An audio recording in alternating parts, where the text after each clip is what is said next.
ஸ்ரீமதே ராமானுஜாய நமக. ஆண்டாள் திருவடிகளே சரணம். அனைவருக்கும் அடியேனுடைய பணிவான நமஸ்காரம். இன்றைக்கு திருப்பாவையில் 15வது பாசுரம், இன்றோடு 3வது காட்சி நிறைவடைகிறது. இந்த பாசுரத்தை திருப்பாவையுள் திருப்பாவை அப்படின்னு சொல்வார்கள். இந்த பாசுரத்தை மட்டும் ஆண்டாள் எப்படி அமைச்சிருக்கான்னா, நாடக பாணியில், அதாவது கான்வர்சேஷன் டைப்பு அப்படி பாடியிருக்கா. நாமும் அதை பாடுவோமே. எல்லே இளங்கிளியே இன்னம் உறங்குதியோ சில்லென்றழியேன் மின் நங்கை மீர் போதருகின்றேன் வல்லையுன் கட்டுரைகள் பண்டே உன் வாயறிதும் வல்லீர்கள் நீங்களே நானேதான் ஆயிடுக ஒல்ல நீ போதாய் உனக்கென்ன வேறுடையை எல்லாரும் போந்தாரோ போந்தார் போந்தெண்ணிக்கொள் வல்லானை கொன்னானை மாத்தாரை மாத்தழிக்க வல்லானை மாயனை பாடேலோர் எம்பாவாய். இந்த பாட்டில் சிறந்த பாகவத லட்சணம் என்ன அப்படிங்கிற அறிவுரை சொல்லப்படுறது. இந்த தோழிய இளம் கிளியே அப்படின்னு எழுப்புறார்கள். இவள் ஆண்டாள் கோஷ்டியோட சம்பாதம் பண்ணுறா, அதாவது பேசுகிறா. அந்த சமயம் வார்த்தைகள் 2 பேருக்கும் தடிச்சு போயிடுது. அவள் ஒன்று சொல்கிறா, இவா ஒன்று சொல்கிறா. அவள் கோபம் வந்து ஒரு வார்த்தையை பேசுகிறா, இவா அதுக்கு பதில் சொல்கிறா. சில்லென்ற அழியின் மீன் அவள் சொன்னா. உடனே உன்னுடைய இதெல்லாம் வல்லை உன் கட்டுரைகள் பண்டே உன் வாயறிதும் அப்படின்னு சொல்லிண்டா.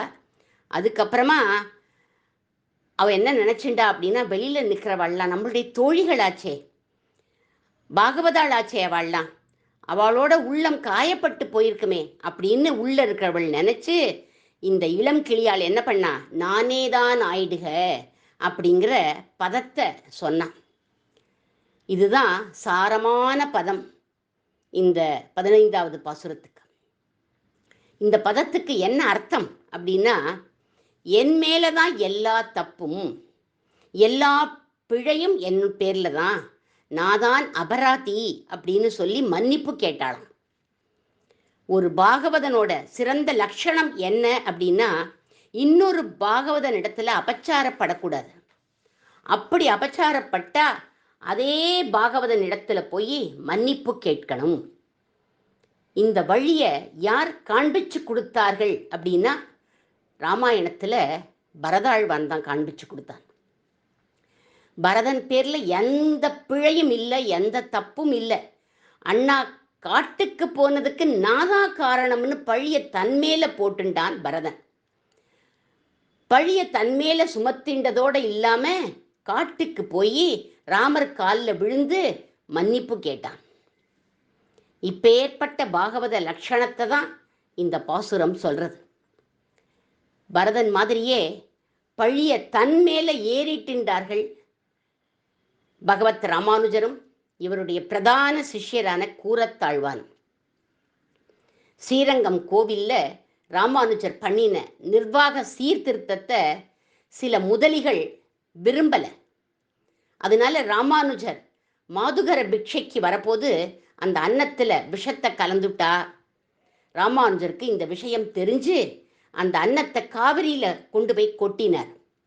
அதை சாப்பிட்ட மீன்கள்லாம் துடிதுடிச்சு செத்து போயிடுது. வருத்தப்படுறார் ராமானுஜர். நானோ ஒரு சன்னியாசி, எனக்கு சாப்பாட்டில் விஷம் வைக்கிற அளவுக்கு நான் அவளுடைய மனசை புண்படுத்தி இருக்கேனே, அவளுடைய வெறுப்புக்கு நான் ஆளாயிட்டேனே அப்படின்னு நினச்சி அங்கேயே நிர்ஜல உபவாசம் இருக்க ஆரம்பிச்சுட்டேன். பொறாமப்பட்டு விஷம் கலந்தவா பேரில் வெறுப்பை காண்பிக்காம தன் பேரில் தப்புன்னு சொல்லிண்ட ராமானுஜர் தான் கிரேட் எக்ஸாம்பிள் ஃபார் நானே தான் ஆயிடுகிற பதத்துக்கு. ஆழ்வான் அப்படின்னு சொன்னாலே கூரத்தாழ்வானை தான் குறிக்கும். காஞ்சிபுரம் பக்கத்தில் கூரம்ங்கிற ஊரில் திரு அவதாரம் பண்ணினவர் இந்த கூரத்தாழ்வான். உயர் குலத்தில் பிறந்தவர். உயர்ந்த ஜாதி, என்ன ஜாதி? ஹாரித கோத்திரத்தில் பிறந்தவர். பெரிய கோடீஸ்வரர். ஆயிரக்கணக்கான ஏக்கர் நிலங்கள் இவருக்கு கூரம்ங்கிற திவ்ய தேசத்தில் இருக்கு.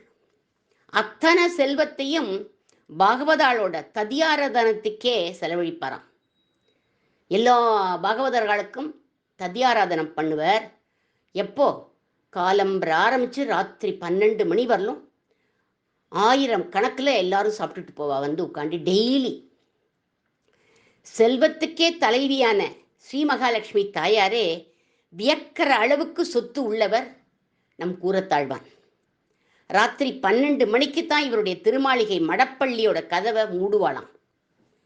இவரோட சொத்தை பற்றி பெருமாளும் தாயாரும் உயர்வா பேசினாங்கிறத திருக்கட்சி நம்பிகள் மூலமாக கேள்விப்பட்டு, புழு போன்ற என் சொத்தை ஐஸ்வர்யத்துக்கே அதிபதியான தாயாரும் பெருமாளும் பேசிட்டாளே, பெருமாளுக்கு அடிமைங்கிற செல்வம் பறி போயிடுத்தே அப்படின்னு மனசு நொந்து அந்த க்ஷணமே அனைத்தையும் துறந்து பகவத் ராமானுஜரே கதி அப்படின்னு அவருடைய சரணத்தை வந்து விழுந்தார். அவருடைய சரணத்தை அடைஞ்சுட்டார். அவர் நிழல்ல உஞ்சி விருத்தி எடுத்துட்டு வாழ்ந்துட்டு வரார் இந்த கூரத்தாழ்வார். அனைத்து சாஸ்திரங்களையும் கற்ற சிறந்த பண்டிதர் நம் கூரத்தாழ்வான். ஒரு சமயம் போதாயன பிருத்தி கிரந்தத்தை காஷ்மீரத்தில் இருக்கும் சாரதா தேவி கிட்டேந்து பெத்துண்டு வரார்கள். யாரு? ராமானுஜரும் கூரத்தாழ்வானும். பாதி வழி வந்துருக்கா, அசூயை அடைஞ்ச சில பண்டிதாள் வந்து அந்த கிரந்தத்தை புடுங்கிட்டு போயிட்டார். ரொம்ப வருத்தப்படுறார் ராமானுஜர். அந்த சமயம் நம்ம ஆழ்வான் சொல்றார், தேவரீருக்கு திருவுள்ளமானால் அந்த கிரந்தத்தில் உள்ள விஷயங்களை அடியேன் இப்பவே இங்கேயே சொல்லலாமா, இல்லை உபயகாவேரிக்கு மத்தியில் உள்ள ஸ்ரீரங்கத்துக்கு வந்து சொல்லலாமா அப்படின்னு கேட்டார். சொன்னார். அதுக்கப்புறம் எப்படி சொன்னார் அப்படின்னா, ஒரு அக்ஷரம் கூட பிசகு இல்லாம, ஒரு கமா ஃபுல் ஸ்டாப் அதோட எப்படி இருந்ததோ அந்த கிரந்தத்தில் அப்படியே சொன்னார்.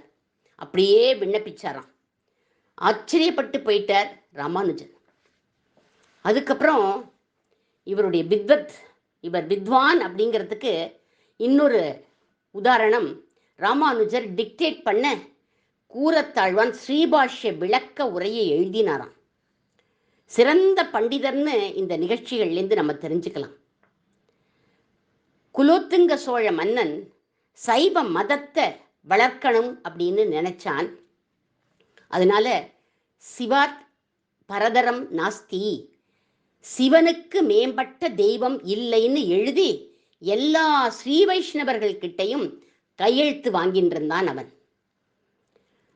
அப்போ நாலூரான் அப்படிங்கிறவன் அந்த ராஜாவோட சபையில மந்திரியா இருந்தான்.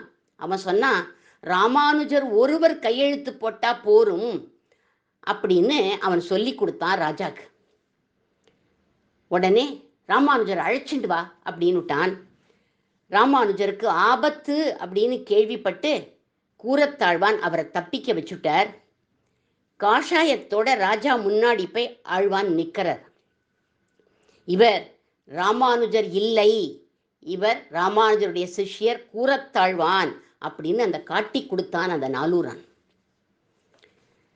சிவாத் பரதரம் நாஸ்தி அப்படிங்கிற ஓலையை கையெழுத்து போட சொன்னான் ராஜா கூரத்தாழ்வான. இவர் அந்த ஓலையை வாங்கினார்.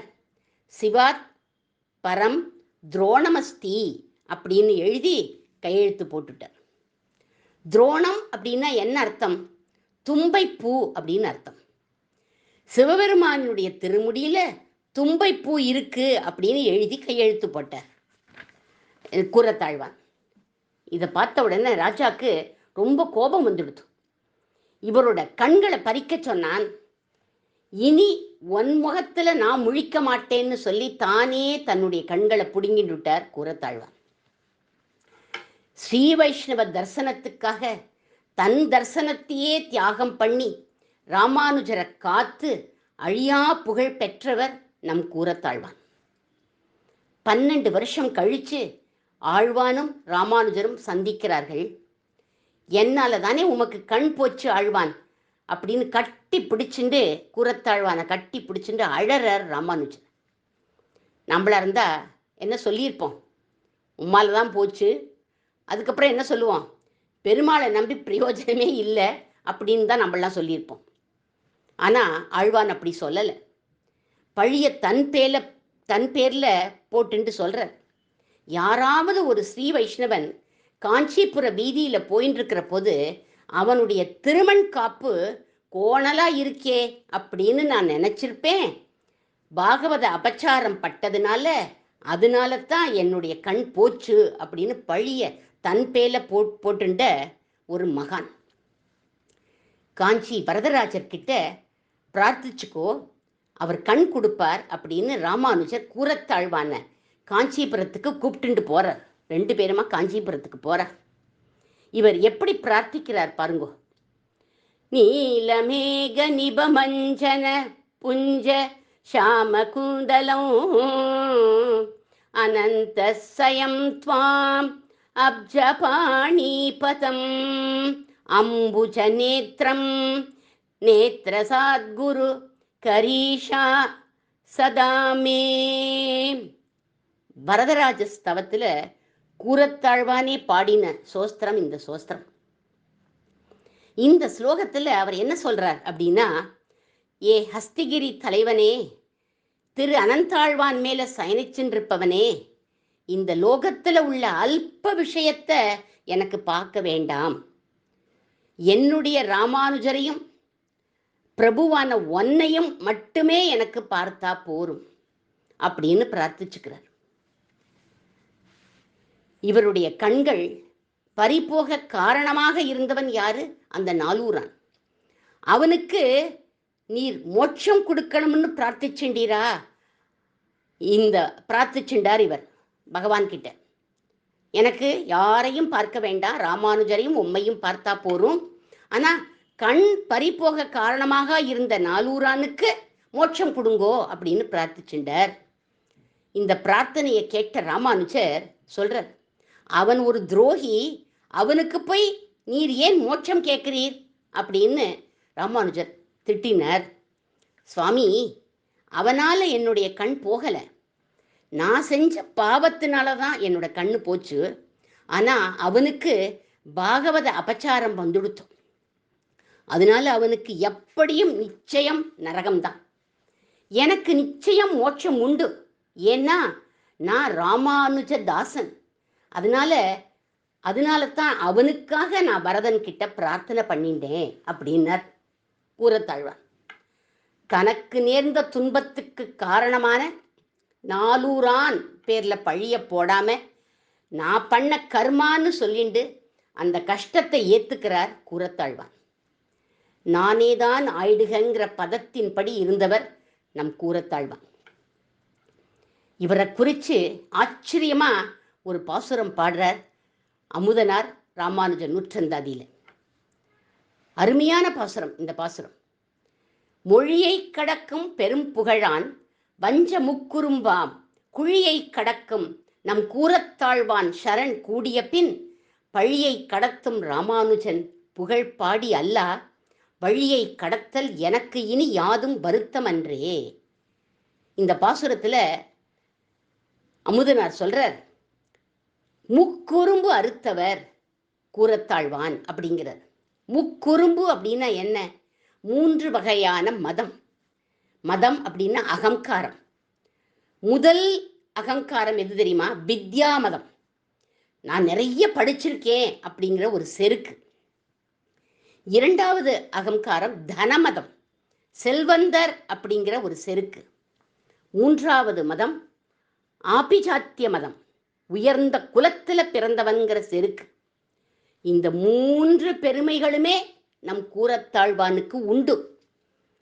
ஆனா இந்த 3 அகங்காரங்களும் அற்றவர்னு பல உதாரணங்கள்ல நம்ம இப்ப பார்த்தோம்.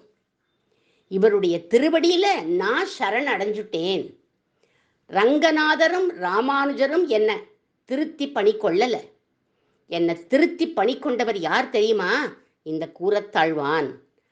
அதனால அமுதனார் சொல்றார், வழியை கடத்தல் எனக்கு இனி யாதும் வருத்தமன்றே அப்படின்னு பாடுறார் இந்த நூற்றந்தாதி பாசுரத்தில். வாழ்க்கைங்கிற வழியை கடப்பதில் எனக்கு இனி எந்த வருத்தமும் இல்லை அப்படிங்கிறார் அமுதனார். பாகவத அபச்சாரம் படக்கூடாது. அப்படி அபச்சாரப்பட்டா அவர்களிடத்திலேயே போய் மன்னிப்பு கேட்கணும் அப்படிங்கிறதுக்கு பெஸ்ட் எக்ஸாம்பிள் நம் ராமானுஜரும் அவருடைய சிஷ்யரான கூரத்தாழ்வான்மன் சொல்லி ஆண்டாள் நாச்சியாருக்கு மங்களம் பாடி அமைவோம்.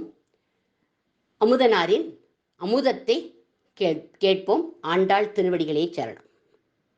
மொழியை கடக்கும் பெரும் புகழான் வஞ்சமுக்குறும்பாம் குழியை கடக்கும் நம் கூரத்தாழ்வான் சரண் கூடிய பின் வழியை கடத்துமி ராமானுசன் புகழ் பாடி அல்லா வழியை கடத்தல் எனக்கினியாதும் வருத்தமன்றே.